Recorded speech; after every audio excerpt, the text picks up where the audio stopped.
Ajang kontes kecantikan Miss Universe Indonesia 2023 tengah disorot karena adanya dugaan pelecehan kepada para finalis. Pelecehan diduga terjadi saat seluruh finalis diminta untuk pemeriksaan body checking dan difoto.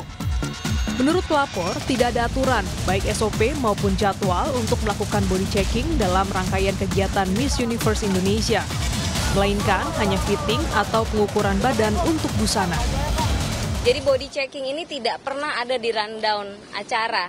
Tiba-tiba mereka dihadapkan seolah-olah ditodong harus melakukan body checking dengan cukup membuat klien kami ini terpukul, merasa martabatnya dihinakan.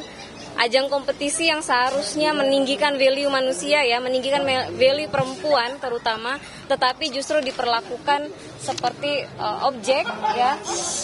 Sehingga hari ini alhamdulillah sudah diterima laporan kami ya di SPKT tadi terkait dengan adanya dugaan tindak pidana, tindak kekerasan seksual. Kabid Humas Polda Metro Jaya, Kombes Truno Yudo Wisnu Andiko menyebut Polda Metro Jaya sudah menerima laporannya. Dasar laporan tersebut akan dijadikan landasan untuk penyelidikan lebih lanjut. Sementara Menteri Pariwisata dan Ekonomi Kreatif atau Menparekraf Sandiaga Uno akan menindak tegas jika ditemukan bukti dugaan pelecehan pada finalis Miss Universe 2023. Menparekraf telah menerjunkan tim untuk menginvestigasi kasus dan berkoordinasi dengan Menteri Pemberdayaan Perempuan dan Perlindungan Anak. Jadi ini sangat concerning ya, sangat mengkhawatirkan sebuah ajang yang tentunya kita harapkan bisa menopang kebangkitan ekonomi, pariwisata dan ekonomi kreatif.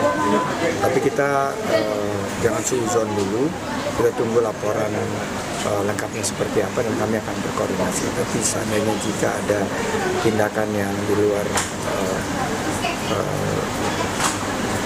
adat dan budaya kita maupun apalagi kalau melanggar hukum pasti akan ditindak secara tegas. Buntut dari dugaan pelecehan seksual yang terjadi pada finalis Miss Universe Indonesia 2023, CEO Miss Universe Indonesia, Eldwin Luang, Direktur Visual Rio Motret, dan Direktur Kecantikan Slam Wiono memutuskan untuk mundur. Pengunduran diri ketiganya disampaikan lewat unggahan Instagram. Selain ketiga petinggi Miss Universe Indonesia ini, 3 direktur provinsi yang menggelar seleksi tingkat provinsi dari Bali, Jawa Barat, dan Jawa Timur juga geram karena aktivitas yang tidak menghormati privasi ini tak tercantum dalam rundown. Sementara itu, lewat akun Instagram resmi Miss Universe Indonesia, pemegang lisensi Miss Universe Indonesia, Poppy Capella, menjawab dugaan pelecehan seksual. Poppy menulis, "Saya ingin mengucapkan terima kasih yang tulus kepada semua orang yang telah meluangkan waktu sejenak untuk berbagi pandangan, perasaan, dan perspektif kami. Setiap umpan balik, setiap komentar menjadi energi yang memperkuat tekad kami untuk mendorong organisasi Miss Universe Indonesia ke tingkat yang lebih tinggi." Direktur dan pemegang lisensi Miss Universe Indonesia, Poppy Capella, memulai karir sebagai penyanyi dangdut di tahun 2011.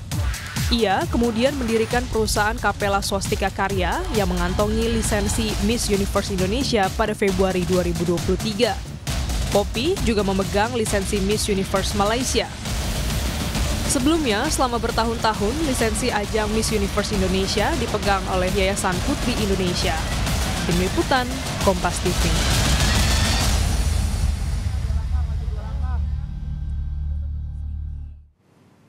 Saudara, kita akan segera tanyakan langsung update terkini mengenai dugaan pelecehan seksual di ajang Miss Universe Indonesia. Hadir secara daring untuk Sapa Indonesia Pagi, kuasa hukum dari korban, yakni Melisa Anggraini. Melisa, selamat pagi. Selamat pagi, Mas Bayu. Ya, terima kasih waktunya. Mel, perjelas kepada saya dan juga penonton pemirsa Sapa Indonesia Pagi, ketika Anda mengambil untuk mewakili korban, ini sudah pasti, sudah jelas bahwa body checking ini tidak ada di dalam jadwal atau SOP di rangkaian acara, dan kemudian kalau saya membacanya melalui beberapa media secara online, bahkan sebelum kita berbincang pagi ini seperti tiba-tiba ada dan dipaksakan begitu. Melisa? Ya, benar sekali Mas Bayu. Kita sudah cek dari rundown acara, agenda. Jadi kan mereka sedang dilakukan yang namanya karantina selama 2 minggu ya, Hmm, sebelum dilakukan grand final.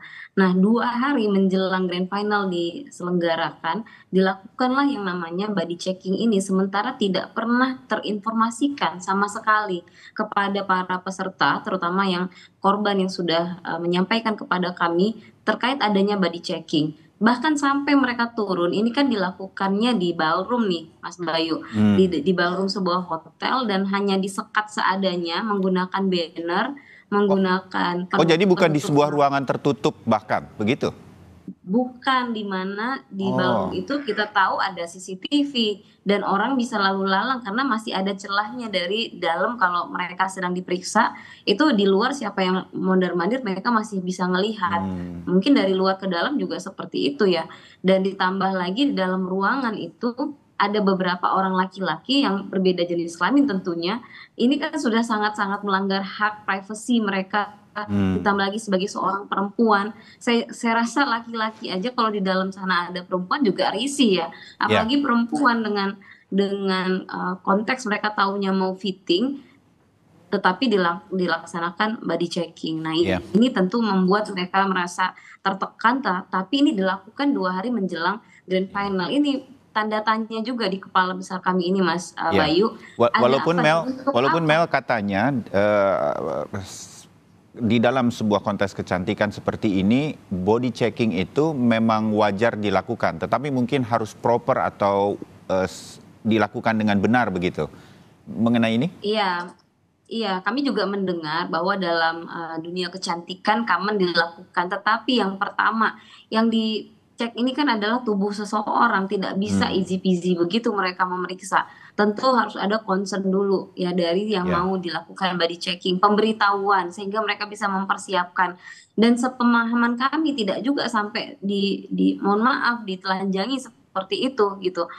Tidak juga ada diperkenankan foto. Jadi betul-betul dilakukan hmm, dalam ruangan yang private, disterilkan dari kamera, disterilkan dari orang-orang yang tidak berkepentingan, dan yang melakukan ini adalah orang yang memiliki kapasitas. Jadi sangat banyak gitu ya yang harus dipastikan dalam memeriksa dan melakukan body checking ini. ya. Tetapi yang kami lihat yang dilakukan oleh Miss Universe Indonesia ini, mereka melakukan secara serampangan, sembrono, tidak mementing atau tidak melihat bahwa perempuan ini butuh privasi gitu. Ya. Dari korban yang Melissa wakili, sebelum mereka datang dan meminta bantuan kepada Melissa untuk diwakili, mereka sempat mempertanyakan ini ke panitia, dan apa jawaban panitia, Mel? Ya, jadi setelah kejadian ini pada tanggal 1 Agustus 2023, mereka sampaikanlah kepada tim di daerah. Jadi si Hmm, Miss Universe Indonesia ini juga menjual lisensinya ke daerah. Jadi dipegang ada yang di Bali, di Jawa Timur, Jawa Barat, namanya Provincial Director. Nah, mereka hmm, mengadukanlah bahwa mereka dilakukan body checking dan lain sebagainya, dan oleh private Provincial Director dipertanyakan ke pusat. Nah, oleh yang melaksanakan body checking ini anak-anak dikumpulin, tetapi tidak semua. Jadi ini kan dilakukan terhadap 30 finalis semuanya. Masif hmm, sekali gitu, tidak random. Nah, tapi dari 30 orang ini hanya 5 orang yang difoto dari yang kami pahami juga ya. Lalu dikumpulkan, terus mereka disampaikan bahwa itu untuk mengetahui adanya selulit, scars, dan lain sebagainya. Dan mereka melakukan itu katanya dengan profesional, sudah dengan concern.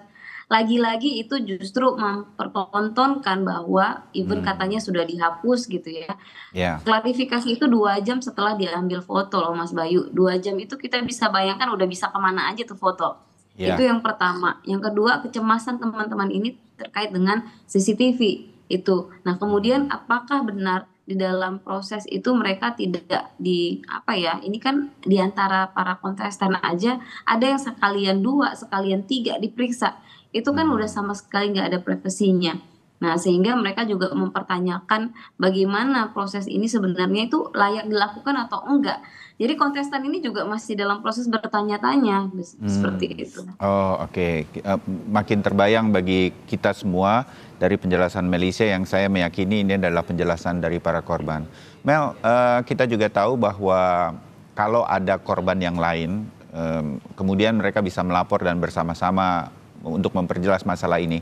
Sekarang sudah berapa yang sudah diwakili oleh Melissa untuk berkaitan dengan kasus ini, Mel? Iya, lebih kurang 7 lebih ya.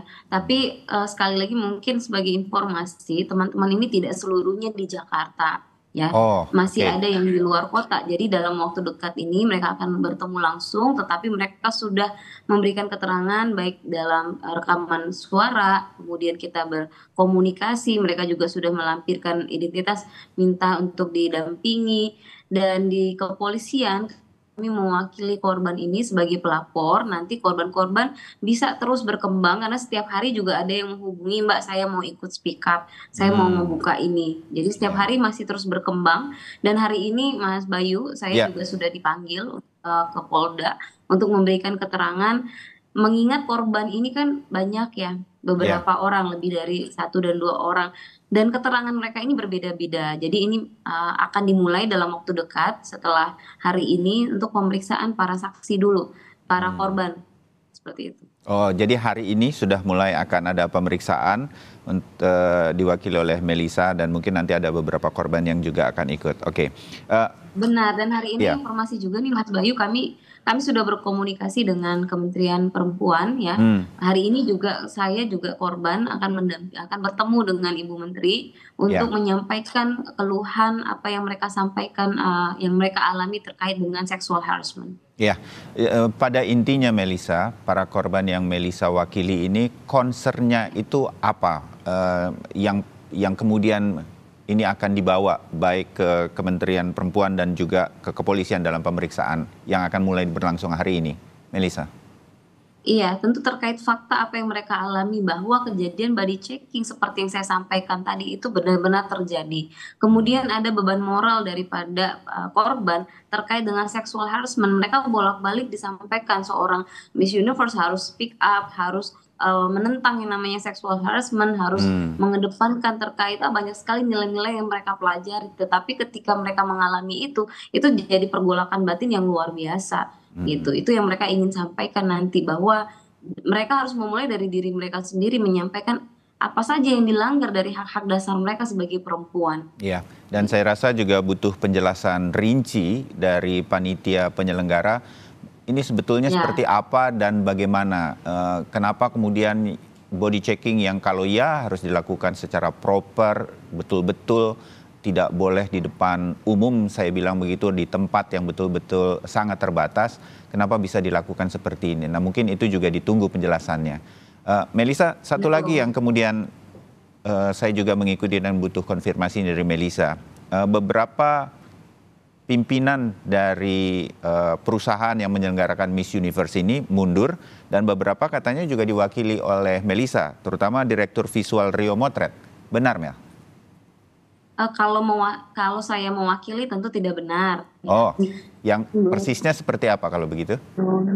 Jadi kami mendengar juga dalam beberapa hari setelah kami huru-hara terkait dengan pelecehan ini, kami mendengar banyak petinggi dari Miss Universe Indonesia yang keluar. Dalam benak kami tentu berarti ada sesuatu yang salah. Tapi bukan berarti yang keluar ini berarti dia yang salah gitu logikanya. Nah, kemudian kami mengetahui bahwa ada komunikasi kan ya tentunya dari Provincial Director dengan Rio Motret yang salah satu petinggi yang keluar itu, di mana memang kontraknya sudah selesai. Dan kami melihat juga banyak berita-berita yang wartawan yang bertanya kepada kami apakah memang mereka terlibat. Nah, tentu karena kami sudah mendengar daripada korban siapa-siapa yang ada di lapangan, kami tidak melihat ada keterlibatan dari orang-orang yang keluar ini. Sehingga ketika kami akan melangsungkan press conference, mereka juga ingin meluruskan bahwa mengapa pada saat foto dihapus atau klarifikasi video dari si perusahaan melalui